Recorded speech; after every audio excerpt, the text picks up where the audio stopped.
Graça e paz, igreja. Um homem tímido. Eu estou desejando para você a graça e a paz da parte do nosso Deus. Amém? Irmãos, semana passada o pastor Tiago falou para a igreja que ele começou uma série sobre família. E hoje, inclusive, eu quero te parabenizar, porque hoje é o Dia Internacional da Família. Se você está perto aí de alguém da sua família, fala parabéns. Parabéns pelo privilégio de ter eu na sua família. Então, parabéns a todos vocês que têm família. Olha que data especial. Todo domingo nós oramos aqui pela nossa família, que hoje a gente realmente possa estar com o coração grato pelo privilégio de ter uma família. E na semana passada, o pastor ele introduziu falando sobre tratamento familiar. Se você não ouviu aquela ministração, se você não estava aqui, ficou salva no YouTube da igreja, lá no canal da Igreja Presbiteriana de Reserva. Eu te desafio e te convido a ouvir, porque realmente foi uma palavra confrontadora e encorajadora para as nossas famílias. E hoje a gente vai continuar conversando sobre família. Eu tenho particularmente sido muito ministrada através de uma família da Bíblia. Provavelmente você conhece essa família. Eu também já conhecia muito sobre ela. Só que, como a palavra de Deus sempre se renova, dessa vez, Deus vai trazer lições novas para a minha vida. Tanto sobre coisas negativas, que eu não devo repetir, que aquela família fez, como também sobre coisas positivas, que eu tenho que exercitar primeiramente na minha vida, para depois edificar a minha casa e a minha família. Sabe por quê? Talvez você esteja aqui hoje e pense assim, o mês todo falando sobre família. A minha família, Fernanda, é uma família muito tranquila. É uma família muito... Assim, para ser bem sincera com você, a minha família frequenta a igreja há tantos anos. A minha família nunca se envolveu em nenhum tipo de escândalo na sociedade, tanto na área financeira, como de traição, alguma coisa desse tipo. A minha família tem o costume de ajudar os mais carentes. A minha família é uma família tranquila. Mas eu preciso te lembrar uma coisa. A gente não tropeça em montanhas. Nós tropeçamos em pedras. E tem umas pedras que são bem visíveis, não é verdade? Como essa daqui, ó. Tem outras que são visíveis, mas não tanto como essa daqui. E quando você vê uma pedra, talvez é porque você estava atento no caminho. Você estava lá andando e percebeu e desviou antes que fosse tropeçar. Mas se você estiver distraído, o que vai acontecer? Você vai esbarrar naquela pedra, provavelmente você vai cair. No mínimo, você vai se sujar. Talvez se machucar, quem sabe até sangrar. Porque tem algumas pedras que realmente trazem algumas consequências bem sérias. Só que elas são mais visíveis, talvez como essa que eu falei. Um caso de um adultério, um caso de um roubo. Na minha família ninguém nunca nem matou. Nossa, minha família é uma família exemplar, Fernanda. Só que em todas as famílias existem limitações, não é verdade? Ou será que só na minha? É verdade ou não? A tua família passa por problemas, dificuldades? Só que, às vezes, a gente olha algumas situações da nossa família, a gente acha que são pedrinhas muito simples, pedrinhas irrelevantes. Quem na casa de vocês, quem aqui tem alguém em casa, melhor dizendo, que às vezes quando está com fome, muda totalmente o humor? Quem aqui levanta a mão, só para eu saber se é só lá em casa? Obrigada, Lidiane. Fiquei até me sentindo uma pecadora. Está começando a aparecer agora. Quem aqui tem alguém na família que quando está com sono, sai de perto? Tem isso na casa de vocês? Ai, gente, que alívio. Levanta a mão, porque eu fico achando que é só lá em casa que acontecem essas coisas. Porque assim, a Liz mesmo, ela tem 2 aninhos, gente. Quando ela está com sono, das 18 horas é o horário que ela dorme. Então, eu estava trazendo ela aqui no culto à noite, mas da hora ela começa a chorar, porque ela quer estar aqui, mas ela está com muito sono. Daí o organismo dela já quer cama e ela vai até outro dia, ela muda totalmente o humor dela. Agora a pergunta é, será que tem mulheres por aqui que mudam o humor na fase da TPM? Não precisa levantar a mão, não. Ou na fase da menopausa. Os homens levantam a mão, se for verdade. Olha lá, apareceu. Entrega logo. A gente vai acabar mudando, né, o nosso humor. E essa mudança de humores, que parecem ser pedrinhas, que, nossa, tão simples, né? Quem vai tropeçar numa pedrinha como essa? parece ser algo tão insignificante. Aí você pensa, não preciso de um tratamento familiar. O que esse mês vai ser de diferente na minha vida falando sobre família? Aí são esse tipo de pedrinhas que quando alguém está mal-humorado, acaba fazendo o quê? Fala o que não deve, tomando decisões precipitadas. E a gente vai jogando essas pedrinhas para debaixo do tapete da sala. Ninguém está vendo. Todo mundo vê o quê? Uma família bonita. Hoje foi o dia que todo mundo postando foto nas redes sociais daquela família, né? Exemplar. Porque ninguém está mostrando as tantas pedrinhas que tem dentro de uma família. Algumas enfermidades que fazem a gente sofrer tanto, dificuldades financeiras. E a gente vai levando a vida e vai jogando para debaixo do tapete. Mas quando a gente pisa no tapete, a gente sente que tem uma pedrinha ali. Incomoda, não incomoda? E aquilo acaba afetando o nosso relacionamento familiar. E, gente, essas pedras que às vezes parecem serem insignificantes, aconteceu também na vida de uma história, de uma família bem antiga da Bíblia.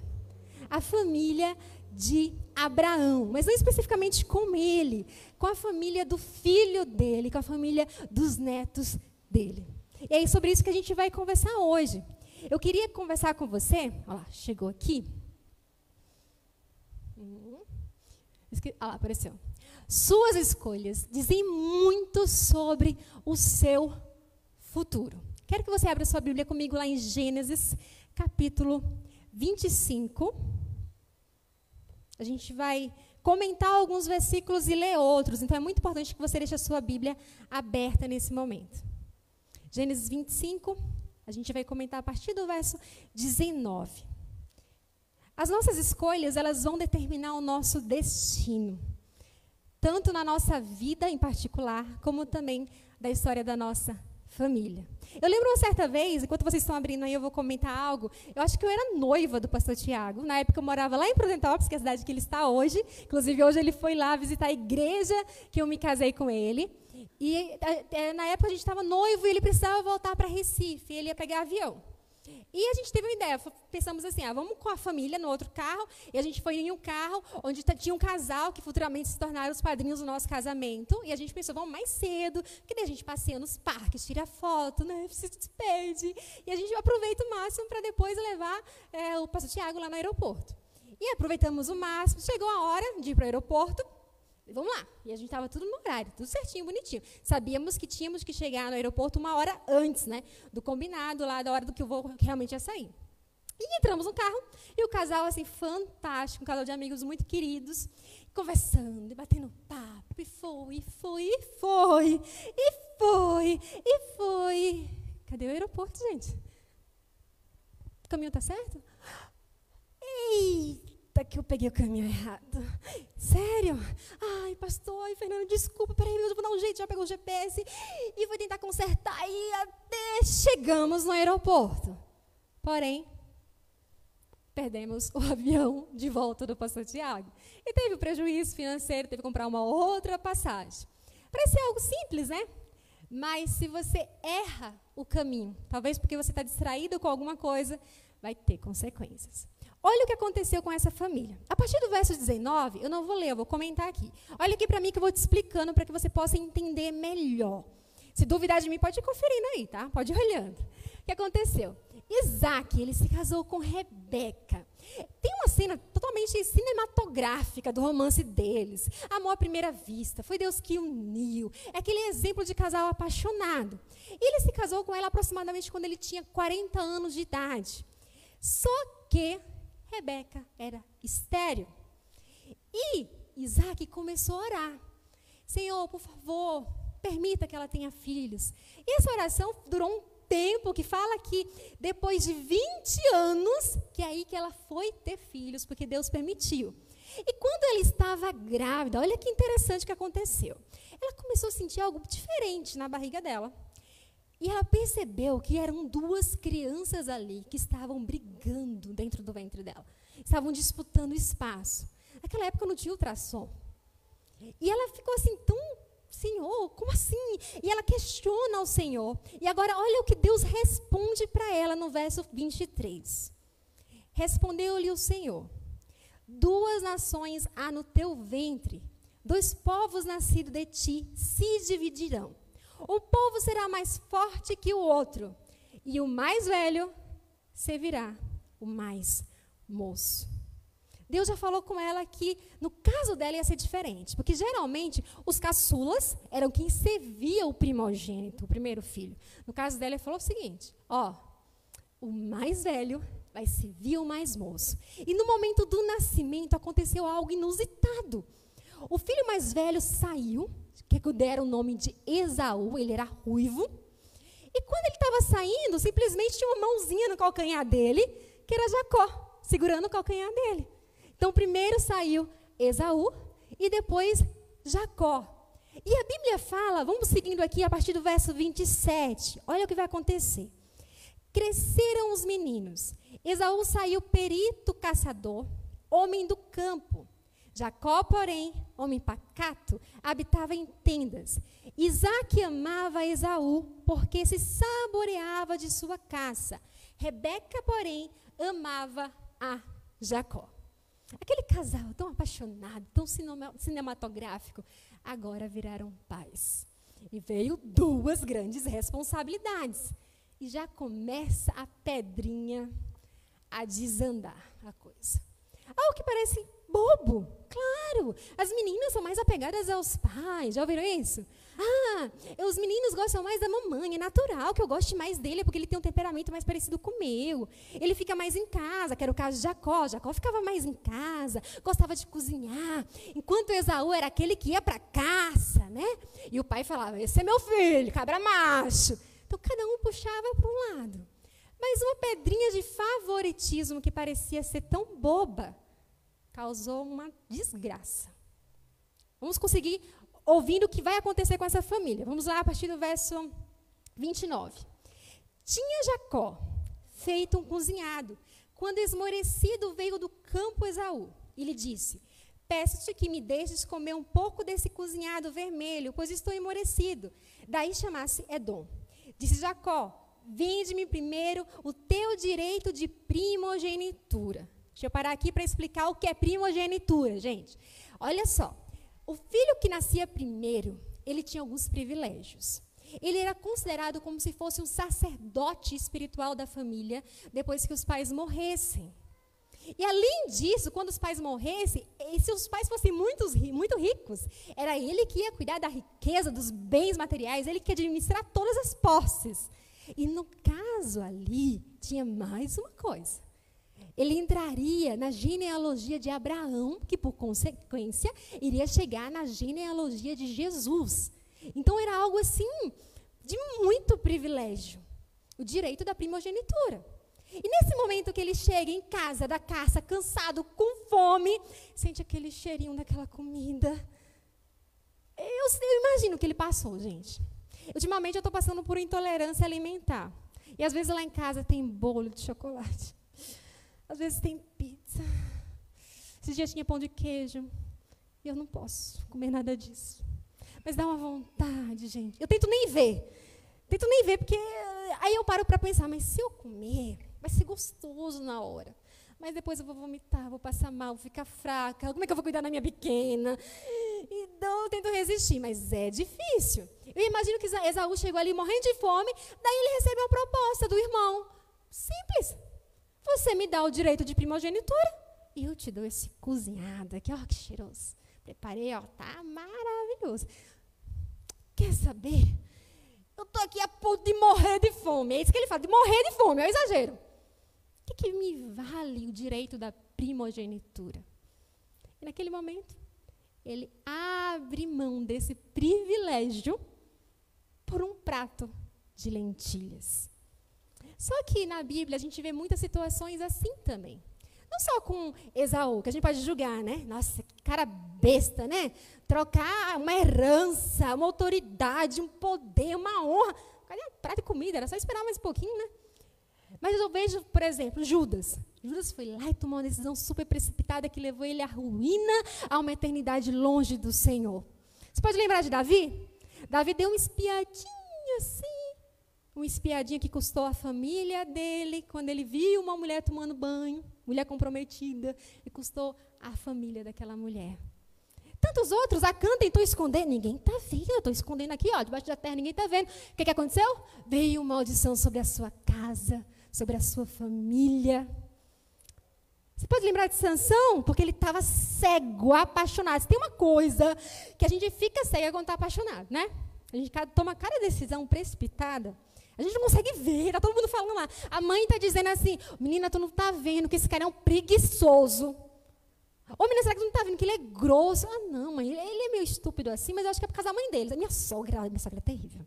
Mas deixa ele morar comigo, deixa ele casar comigo, que eu vou ajeitar, eu vou ensinar ele a lavar roupa, passar ferro na roupa. Aí você acha que quando casar melhora. Só que também, na Bíblia, além desses casos que eu citei, a gente tem exemplos de pessoas que também passaram por situações de tentação, como um prato de lentilha. No caso, lembra de Daniel? Tinha os manjares do rei. Mas Daniel recusou. Eu tenho algo melhor. Eu não vou comer nenhuma comida consagrada a outros deuses. Lembra de José? Veio aquela mulher linda se oferecendo para ele. Ninguém estava vendo. O que ele fez? Vamos sentar aqui, vamos negociar. Não é legal. Ele fez isso? Não, ele correu, porque não se negocia com prato de lentilha. Você corre da tentação. Então, gente, muitas escolhas precipitadas entram na nossa vida porque a gente não raciocina. Se ele tivesse simplesmente parado para pensar, qual a consequência se eu comer esse prato? Mas ele não fez isso. E nas nossas famílias, vem inúmeras consequências baseadas em precipitações inconsequentes. Olha o que diz aí no slide. A palavra precipitação vem de precipício, abismo, perdição, ruína. A Bíblia ensina que quem age precipitadamente é o quê? É louco. Quem não avalia, quem não coloca na balança os prós, os contras, não é, eu estou sentindo, vai na onda do teu coração. Vai quebrar a cara por um impulso, por um desejo da carne.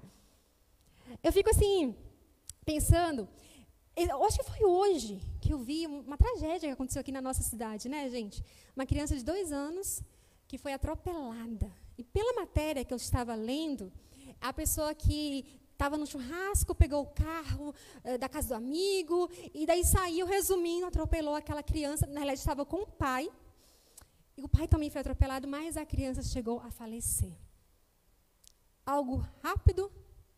Na matéria dizia que os pais estavam indo para comprar um lanche, se eu não me engano, e a mãe lembrou, né, que precisava pegar a mamadeira da criança, e o tempo que ela vai, quando ela volta, já viu o pai e a criança tinham sido atropelados.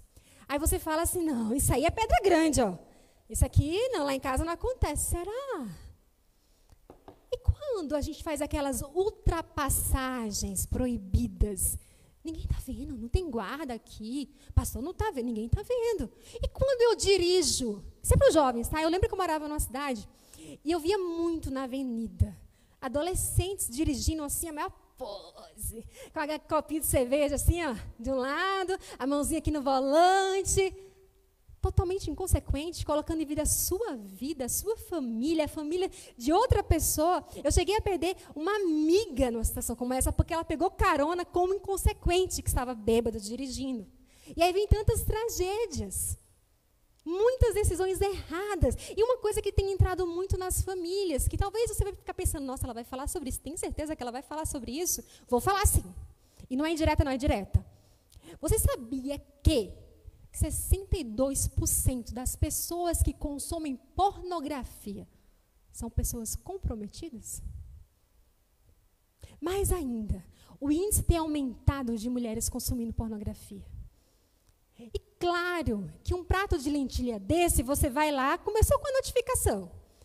Aí você deu aquela curiosidade, deu uma olhadinha assim, do nada você foi lá curtir com um coraçãozinho. Aí já fez um comentário. Daqui a pouco foi. E foi, mas daqui a pouco não é mais prato de lentilha, também é lasanha, é pizza e assim vai. Nada satisfaz, você quer mais e mais e mais. E o que acontece? Aquilo que era para só você tropeçar e cair, com certeza vai afetar o teu casamento, o teu relacionamento, a confiança, a baixa estima daquela pessoa que se relaciona com você. Vai ter uma insegurança terrível que, consequentemente, vai afetar os filhos. Agora eu vou falar para os solteiros, porque eu sei que essa pedra também tem para os solteiros. Não é indireta também, não. Sexo antes do casamento. Vamos lá, vamos direto ao ponto. É pecado. O que é pecado? É aquilo que desagrada a Deus. Quem vive uma vida de pecado, vai para onde? Fala não, Fernanda. Inferno. Tem uma eternidade perto de Deus e tem uma eternidade longe de Deus. Agora, se você caiu, meu irmão, você falou, poxa, Senhor, vacilei, porque era para mim ter esperado o casamento, Pai. Oh, Senhor, me perdoa.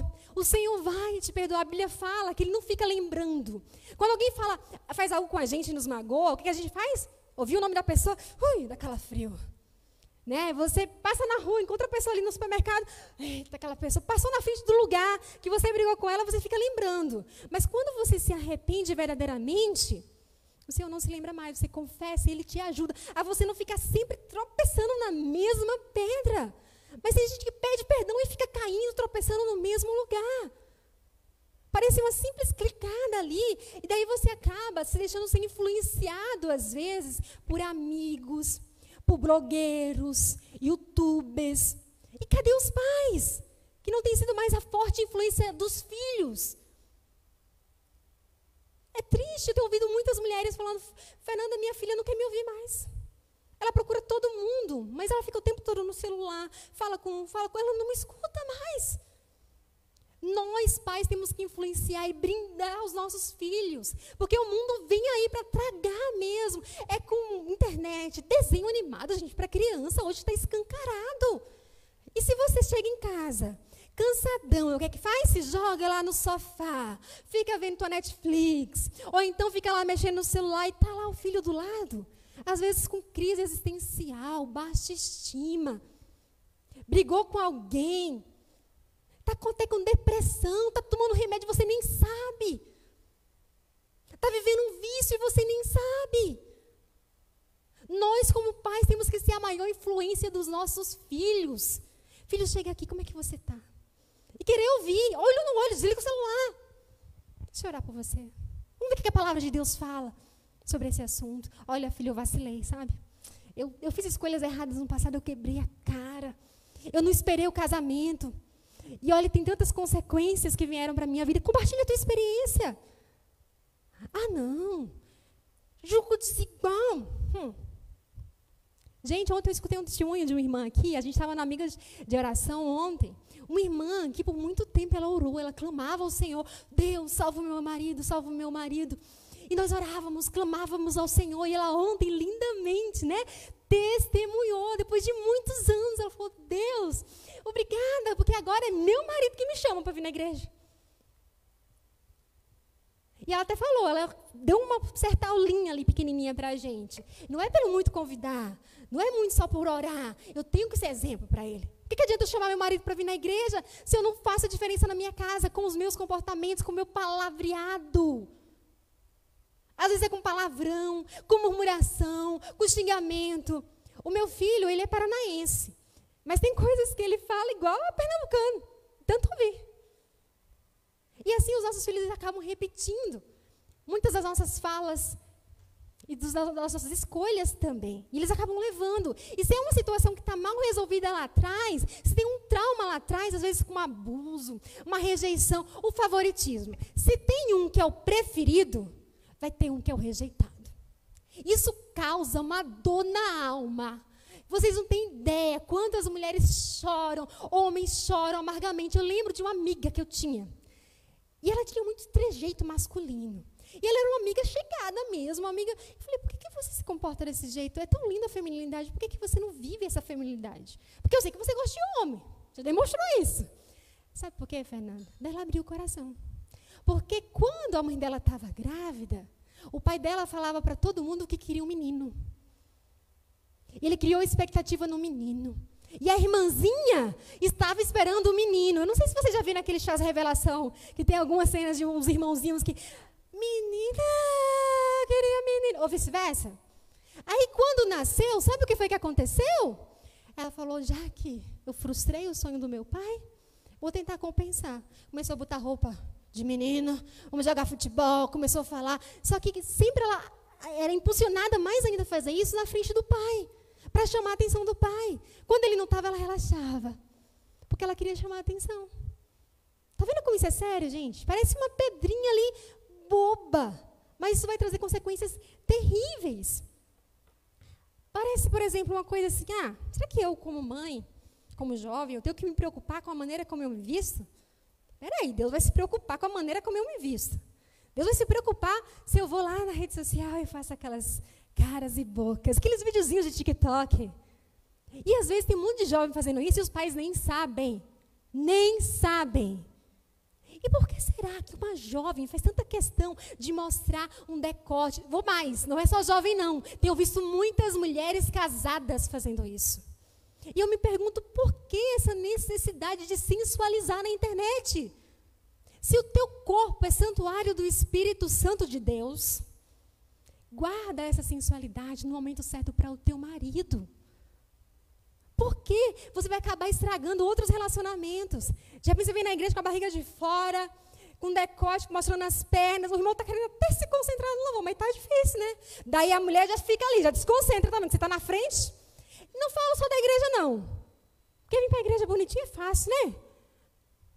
Deus está em todo lugar. Não é para você ficar com medo, a Fernanda vai me chamar a atenção, o pastor vai chamar a atenção. É você e Deus, minha irmã. Não negocia o teu propósito de vida. Se você é a menina dos olhos de Deus, não negocia isso. Por causa de um prato de lentilhas.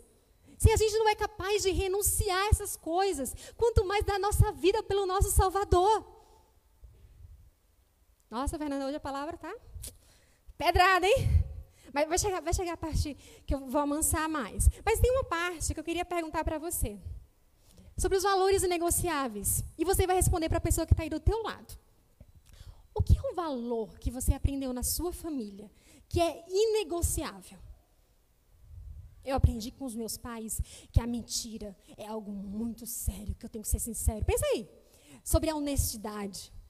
Eu aprendi com os meus pais a ser generoso. Não, aprendi com a minha avó. Eu nem tinha pai, Fernando.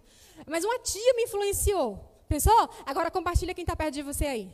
Pode falar. Fala qual é o valor que você aprendeu na sua família que é inegociável. Vamos lá, pensa aí. Quero trazer a sua memória agora.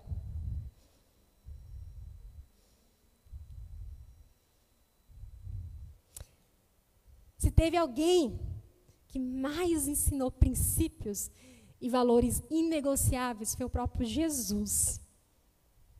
Tudo que ele ensinava tinha um valor, tinha um princípio. Porque a gente não é aquilo que a gente fala que a gente é, mas a gente é aquilo que a gente escolhe fazer. E até mesmo ser. E tem valores que realmente são inegociáveis. Estava falando para os pais agora. Não perde tempo, não. Não deixa para amanhã aquilo que você pode fazer hoje. Quantos jovens tirando a vida? Conversa com os teus filhos. Dá cheiro. O pastor Tiago falou semana passada sobre isso, né? Expressa o carinho. Seja a maior influência que o seu filho possa ter. Você jovem, você vive agora num contexto muito pesado, na faculdade. Você também que é um profissional, às vezes você está lá no teu trabalho, aí tem umas conversas, umas piadas, um palavreado indecente, que não cabe mais para você não, meu irmão. Está sentado naquela rodinha de escarnecedores, não. Muito menos dando risada junto. Ou até mesmo para ser agradável, no outro dia trazer uma piada nova para o grupo. Ou fazer parte de grupo do WhatsApp, onde tem esse tipo de comportamento, de fala. Não cabe mais para você. Porque a traição, a gente pensa que é quando chega nas vias de fato. Mas começa assim. Você começa a admirar mais uma outra pessoa do que... Por exemplo, uma mulher, ela acha o marido dela um chato, um preguiçoso, um grosseiro. Aí quando ela chega no trabalho, o colega de trabalho notou que ela pintou o cabelo e falou, nossa, pintou o cabelo, cortou. Show de bola, hein? Parabéns, tá lindona. Uau, tô linda. Ai, meu marido nem notou. Ele vai notar quando chegar a fatura do cartão que eu fui no salão. Ou então, né? Aí você pensa assim, quem sabe hoje é o dia de levar uma tortinha lá para os funcionários. Aí você leva aquela torta caprichada. Aí aquela belezura lá, mal intencionada, faz, uau, nunca comi uma torta tão gostosa. E você, ai, ele notou a minha torta. Meu marido nem elogiou. Aí começa assim. Sabe aquela pedrinha? debaixo do tapete. De repente você está pensando nele, se arrumando mais, botando mais perfume para ir trabalhar. Isso vai afetar a tua família. São valores que são inegociáveis. Presta atenção quais são as pedras hoje que você precisa vigiar. Muitos jovens têm escolhido casar com as pessoas baseado... Ai, bonito? A ganha bem? Gente, é verdade que na Bíblia não vai ter um nome assim. Ó, você vai casar aqui com a Joana. Olá, vocês estão vendo naquela parede? Deus se revelou, o nome da Joana está ali. É assim que Deus fala com a gente? Não, não vai ter o nome da Joana lá, que você está apaixonado, na Bíblia. Mas a Bíblia dá um filtro. Se é uma pessoa que não teme ao Senhor, por que você ainda está perguntando, Senhor, será que é da tua vontade? Você vai quebrar a cara. São princípios e valores que são inegociáveis. Não abre mão daquilo que é eterno por um prato de lentilhas, por uma tentação que vai te levar à ruína. Eu vejo tantas e tantas e tantas e tantas mulheres que chegam assim, Fernanda, como eu me arrependo. Eu sabia, eu tinha o ensinamento, eu já frequentava a igreja, mas eu achei que quando ele casasse ele mudava, porque eu estava cega. E hoje eu estou aqui, ó, tentando voltar para os caminhos do Senhor. Mas cadê meus filhos? Cadê meu marido? Aí volta a orar, clamar. Cadê o Senhor? Cadê a sua sabedoria na hora de escolher? Tem coisas, meus irmãos, que são inegociáveis. A gente não pode achar que, está na Bíblia, mas acho que foi para um caso específico. Comigo Deus vai fazer diferente. Julgo desigual, no meu caso ser diferente. Vai arriscar? As consequências são graves. Mais para frente, a gente vai ver algo muito interessante que vai acontecer com essa família. Ixi, que eu fiz besteira. Peraí, ajuda aí. Acho que não fui eu, não. O que aconteceu? Desculpa aí, gente. Mais para frente, a gente vai ver algo tão interessante que vai acontecer com essa família, lá em Gênesis 27. Presta atenção enquanto está voltando lá o slide. Olha só. Lembra que ele negociou, né, a sua primogenitura por um prato de lentilhas? Aí, certo dia, Isaac já estava idoso. Estava ficando cego, bichinho. Ele falou assim, eu vou morrer. Quer saber? Então, eu vou me antecipar. Eu imagino que ele pensou assim, Deus deu uma promessa lá para minha mulher, que o mais velho ia servir o mais novo. Mas como eu sou mais chegada de Esaú, vem cá. Ó, vai, faz a caça, traz um prato saboroso e eu vou deixar a bênção da primogenitura com você. Esaú, com certeza, estou correndo, vou lá. Só que a esposa ouviu. Aí eu já penso, como era essa relação de Rebeca com Isaac? Que ela escuta a conversa e daí ela tem outro plano para que se cumpra a promessa de Deus. Ela dá um jeitinho, lembra de Sara? Está demorando, eu vou dar meu jeito, Jacó, vem cá, eu escutei. Teu pai vai dar a bênção para o teu irmão. Faz o seguinte, eu preparo a comida, vou caprichar, mas pega a melhor roupa de Esaú, está aqui na casa. Esaú já era casado, já tinha outras mulheres, inclusive, que amarguravam o coração de Rebeca, porque eram mulheres ímpias. Aí ela fala assim, pega aquelas roupas, eu vou botar pele de carneiro aqui no teu pescoço, porque Esaú é peludo, né? Nas tuas mãos também, para o teu pai não desconfiar. Mas, mãe, ele vai perceber. E daí ele vai me amaldiçoar? Não, se acontecer isso, eu me responsabilizo, que a maldição venha para mim. E aí ele se antecipa. E chega lá, pai, trouxe aqui o prato de lentilhas. Que só pediu. Quem é que está aí? Estou cego, mas não estou surdo, não. Quem está essa voz? Quem tá? É seu filho Esaú. Mas era Jacó, né?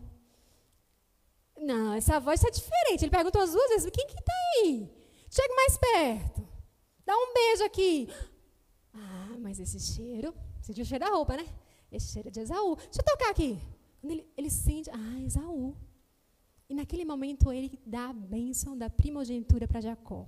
Mas tem algo nessa cena que me chama muita atenção, que ele fala assim, mas tão rápido, já veio a comida tão rápido, já caçou, já achou. Jacó teve a ousadia de dizer assim, porque quando eu fui, Deus mandou a caça. Deus já providenciou. Olha, até usando o nome de Deus para mentir. Parece uma mentirinha, né? Um enganador que ele foi. E ainda obedecendo a mãe. Outra. Cada um dando seu jeito. Aí o que acontece? Quando ele está saindo, quem chega? Esaú. Com prato também, todo animadão.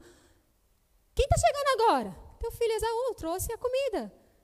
E quem é que estava aqui agora há pouco? Eu já dei a bênção para ele.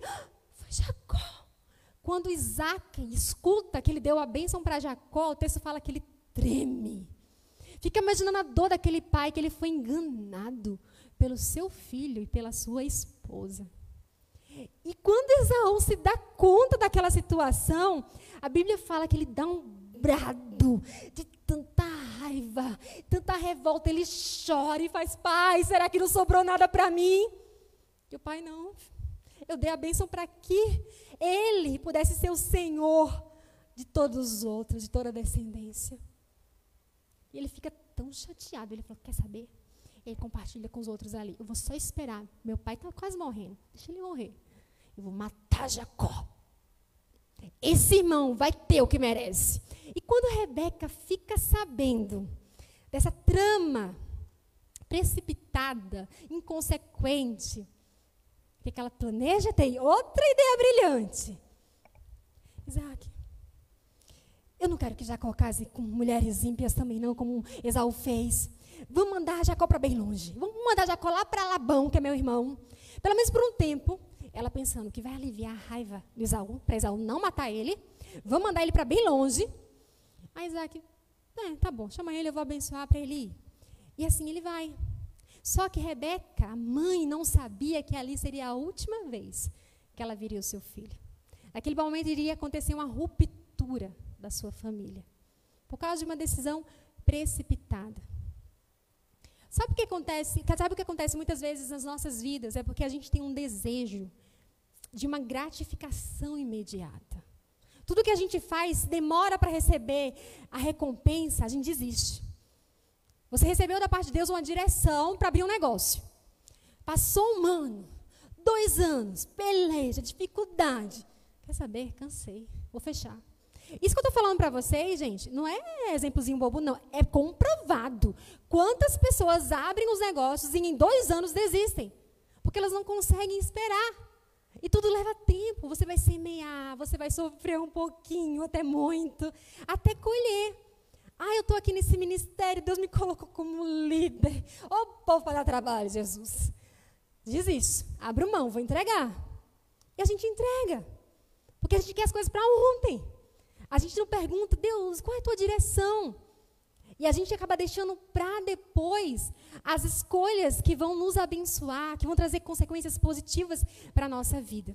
Eu quero mostrar para você um vídeo que vai falar que mais para frente, lá em Gênesis 33, olha o que vai acontecer. Vai ter um momento ali, né, que Jacó vai sair, ele vai amadurecer bastante, vai ter experiência com Deus, vai casar com uma, vai casar com outra, que também é tudo ali o agir de Deus na vida dele. Ele vai ser enganado, o enganador vai ser enganado, vai vir as concubinas, vai vir os filhos, vai vir uma confusão por causa de enganação na família que ele vai ter posteriormente. E quando você vem com a situação mal resolvida aqui, você vai levar. Se você não tratar, você vai levar como consequência para a tua futura família. Eu vejo mulheres que sofreram rejeição lá atrás, na infância, e hoje em dia, se o telefone do marido toca, ela já fica: olha lá, vai me trair. Olha lá, ela está falando com quem? Porque ela é insegura, ela acha que ela vai ser rejeitada. Porque lá atrás ela foi rejeitada, foi traída por alguém, então ela tem essa insegurança. Aí quando ele vai, segue adiante, ele fica muito próspero, mas chega uma hora que Deus manda ele voltar. Muitos anos depois. E quando ele está voltando, ele sabe que chegou a hora de se reencontrar com seu irmão Esaú. Lembra como ele saiu de lá, né? Esaú queria matar ele. E quando ele está voltando, ele avista e ele vê que Esaú não está sozinho. Esaú está com 400 homens. E ele fica com medo. A palavra de Deus fala que ele fica com tanto medo. E ele já começa a bolar um plano.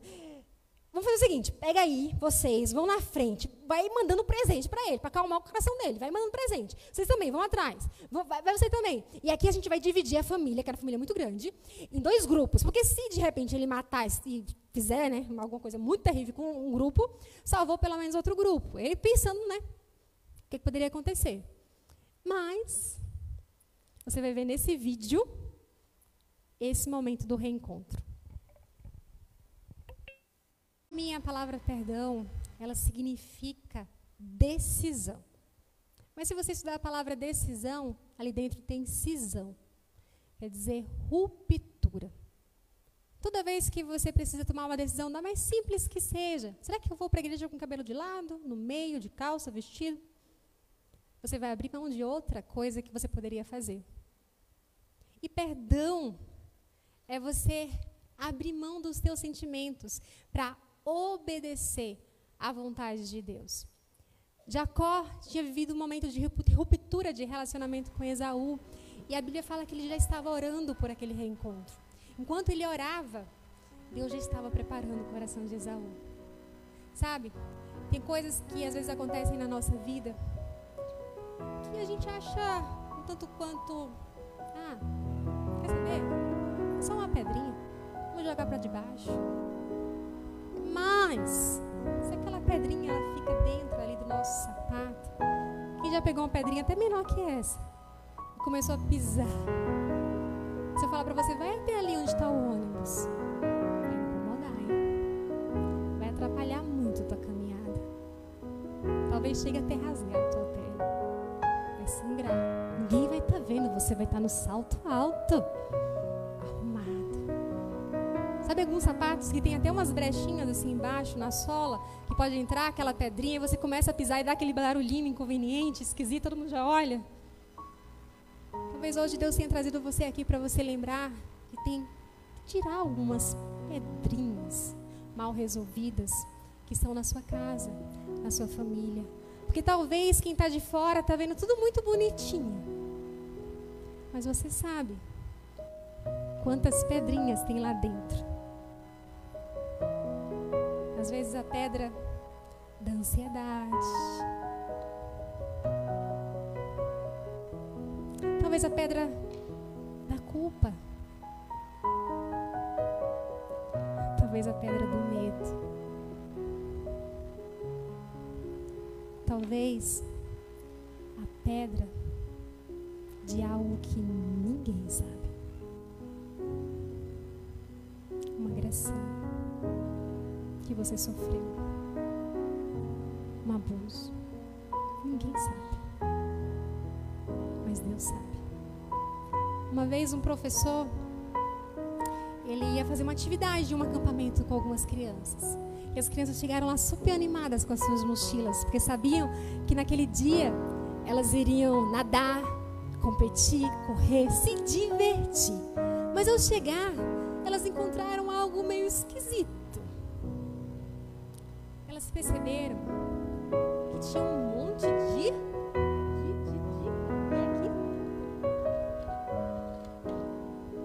batatas.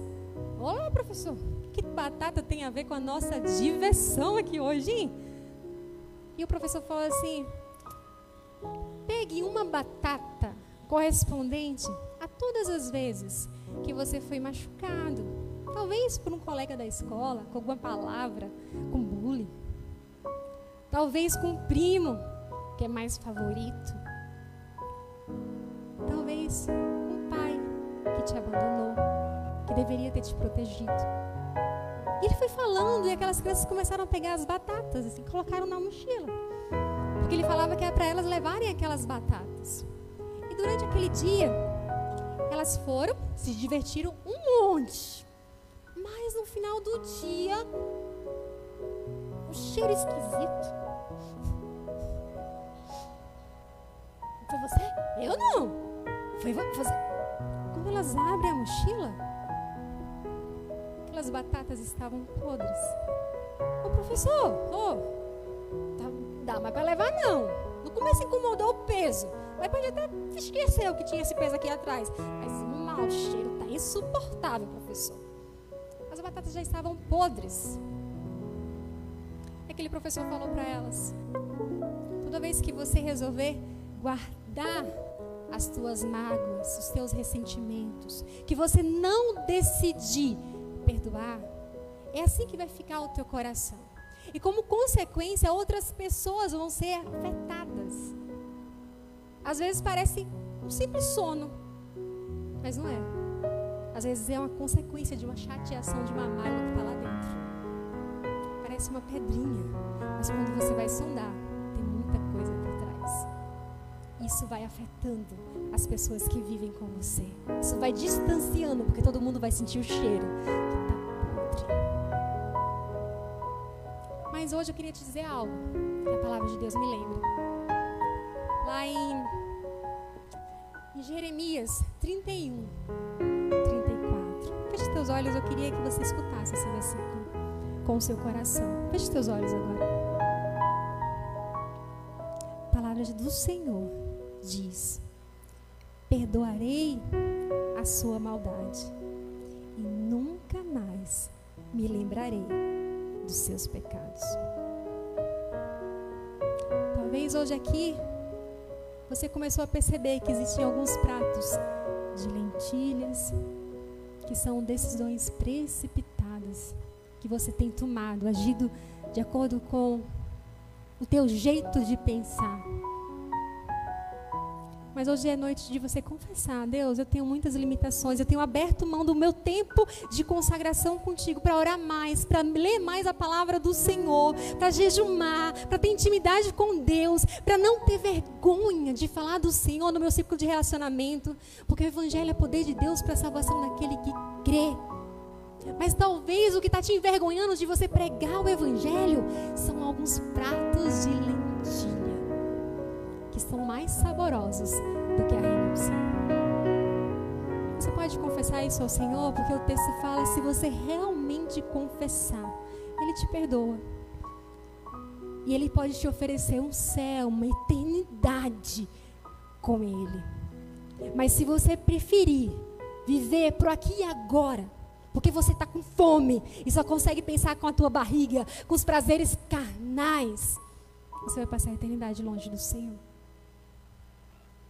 Se o sacrifício na cruz do Calvário não foi em vão para você, peça ajuda ao Senhor nessa noite. Diga: Deus, eu sei quais são as pedrinhas que tem lá em casa. Eu sei qual é aquela pedra que eu estou tropeçando de vez em sempre. Eu não quero mais cair. Eu não quero mais cair, Pai. Você pode pedir perdão e ajuda ao Senhor nesse momento. Eu não posso fazer essa oração por você e eu não vou. Feche teus olhos, mas abre o teu coração nesse momento. Você sabe quais são os pratos de lentilhas. Você sabe quais são as pedras que têm atrapalhado a tua caminhada. Está na hora de perdoar? Está na hora de seguir para o teu propósito, para o teu chamado.